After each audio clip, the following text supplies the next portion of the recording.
لا شاری هەولێر و لە هۆڵیانەی ئەکات دوای 3 ڕۆژ لە ڕکابەری لە نێوان 106 یاریزانی بەشدار بوو لە 5 ئاستی جیاواز لە پاڵانەتی کراوەی تۆپی سەرمێزی هەولێر دوجار پاڵانتێکە کۆتایی هات. لە ئاستی 8 بۆ 13 ساڵان ئەندیا کارزان لە سلێمانی یەکەم و یونس یەحیا لە هەولێر دووەم بوو.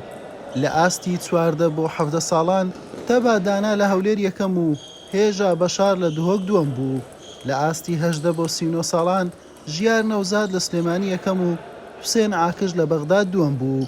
لە ئاستی 40 تا 49 ساڵان کارزان محەممەد لە سلێمانی یەکەم و شاه و ئەحمەد لە هەمان شار دووەم بوو. لە ئاستی 150 ساڵان هاشم ڕەسوول لە هەولێر پلەی یەکەین بەدەستێنا و ڕێکەوت ڕەئوفیش لە سلێمانی دووەم بوو. لە ئاستی 150 ساڵان کۆنسوڵیشن عەبدولخزێر دریول لە بەسڕە پلەی یەکەین بەدەستێنا و نەبی سابیریش لە هەولێر دووەم بوو. وەکو یارزانی تێنس دەستخۆشی لە ئیتحادی هەولێر دەکەم و توانیم لە ئاستی خۆم پلەی یەکەم بەدەست بێنم. من کە لە فیئەی خۆم توانیم پلەی یەکەم بەدەست بێنم بەڕاستی خولێکی زۆر سەرکەوتوو بوو. دەتوانم بڕێم بەهێزترین خول بوو کە لە سەر ئاستی عێراق کە کراوەتەوە.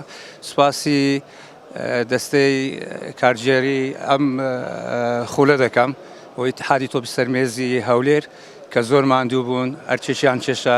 پێشەچی زۆر سپاس لە هەموو لایەک بۆ ڕێکخەری ئەو پاڵەوانێتیە و هیوادارم ئەو پاڵەوانێتیە هەر وەختی نەبی هەموو ساڵانە بی 6 مانگ جارێک بی بکرێتەوە بۆ ئەو یاریزانان لە هەموو شوێنێکی عێراق لە هەر مەحافەزەکانی عێراق لێک شوێن کۆبنەوە بتوڵەکە بڕوە لە فیئەتەکانیش ئەو بتوانیم لە فیئەی 50 ساڵی فیئەی دووەم توانیم پلەی دووەم بەدەست بێنم بە خۆشحاڵیەوە.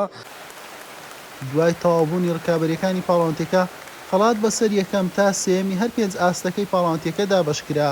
جگە لە پێدانی مەدالێ سەرکەوتنیش خەڵاتی داراییشیان پێبەخشرا. حوسێن محەممەد، کەناڵی پێم، هەولێر.